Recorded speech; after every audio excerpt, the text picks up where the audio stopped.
price go, up and down within like smaller time frames, but definitely up over a longer time frame, right? Like 3-4+ years, is a signal that shows us that we're at least directionally right. Model is going to tell me when to buy and when to sell. And I mean, do you think people are really kind of missing the point of Bitcoin when they focus on that? When I talk to Larry and James, it's like you need to understand the underlying structural foundation. Millennials, probably the most college-educated, smartest generation, the most productive generation in regards to the use of technology. They have all the tools, and the government constantly extracts value away from them so that they're stuck on the hamster wheel. Like, how are you communicating that to millennials today, and what is the reception? Do you feel like you're making progress with that generation, or is the generation itself splitting into haves and have-nots? Like, how do you see that playing out?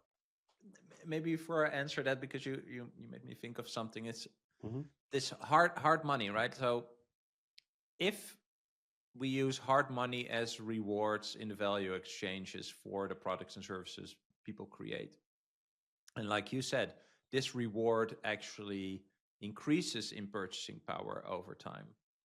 I am motivated today to make, and if everyone knows that, right, that this money is increasing in purchasing power over time, I am by definition incentivized to today create the best value possible, so I can persuade someone, not by talking, but by creating value, to part ways with their hard money, right? The benefit for them of having my product or service today outweighs them keeping this money that accrues in purchasing power, right? So me, as the creator of the products and services, I am forced to understand what people need. I am forced to create the highest quality product or service that I could create. And I'm also forced to innovate in order to create this thing. Does that make sense? Especially with AI, right? Like AI coming in, productivity is democratized all over the world instantly, right? So so it's democratized. So if I'm incentivized, if the people that are the entrepreneurs, if the people that are creating the products and services are incentivized today to create the highest value possible today to receive a reward that accrues in purchasing power over time, that creates this kind of like positive feedback loop where innovation will actually be judged, I want to say, more fair or more harsh, right? Like true capitalism, in my opinion, is like, okay, we both try to make the same product. Mine sucks, yours better. Okay, we go with Paul's. That's just how it goes.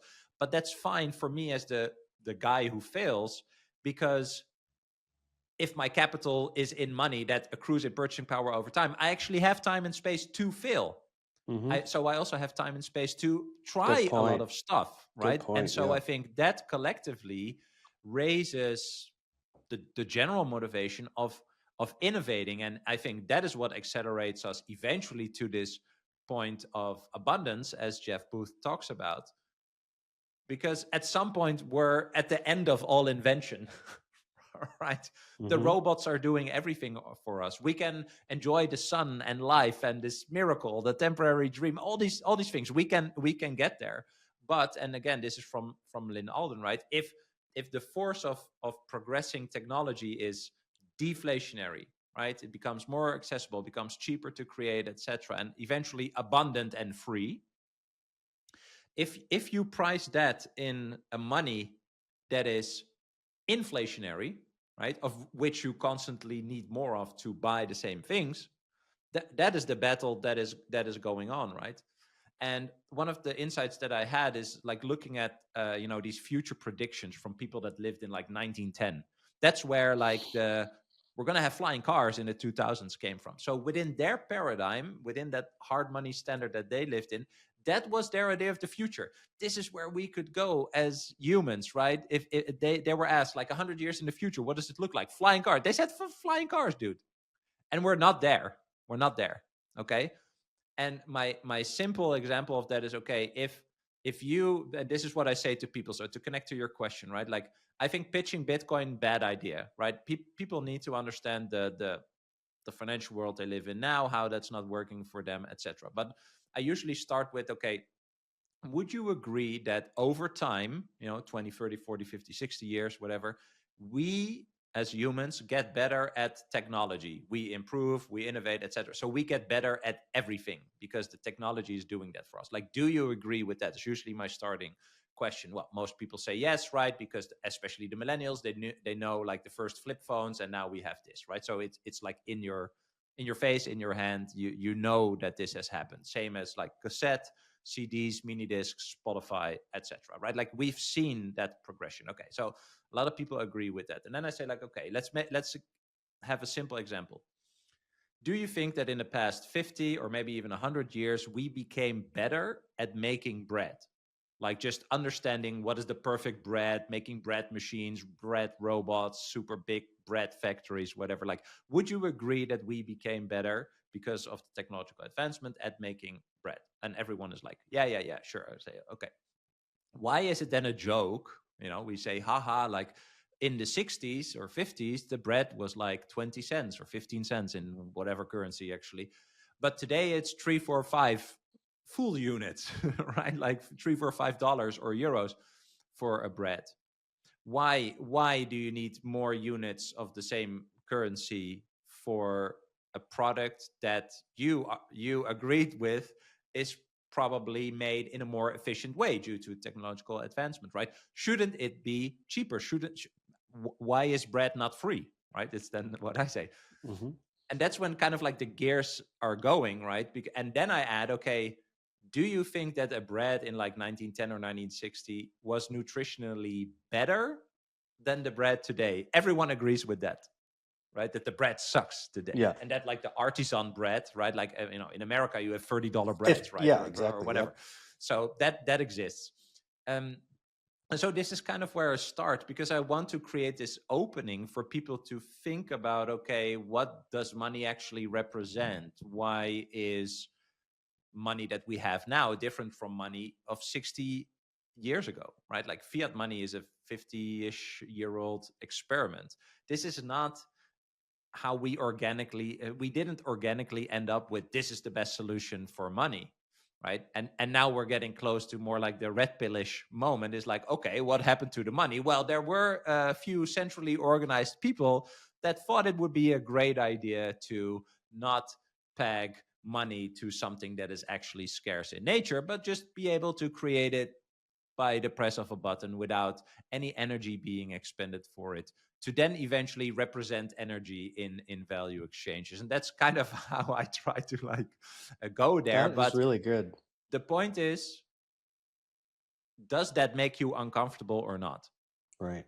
If it doesn't make you uncomfortable, if you just feel like, oh yeah, well, I could never do anything about it, I'm going to be a sad nihilistic pleb and NPC, whatever. If that is your thing, that's fine, right? Like, there is no value in continuing that conversation. But if people are becoming a little bit like insecure, or like, okay, well, that's kind of weird, can you explain more to me? Like, that only then we can like further unpack and eventually end up, I would say, with why Bitcoin is a superior money. Like, if you don't understand the problem that you have, that is obviously very futile, right? And why I say it's a red pill, it's what we talked about in the beginning of the conversation. It's like, okay, this is now my new view on money, and I'm realizing that everything I thought before, I just had no clue.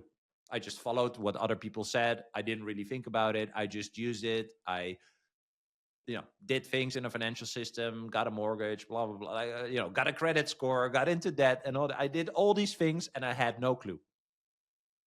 And that, I think, is the harshest point, the first harsh point that people need to get over. Is like, okay, that's not nice to realize. It's pretty fucked up. I'm an idiot. This is how I felt, by the way.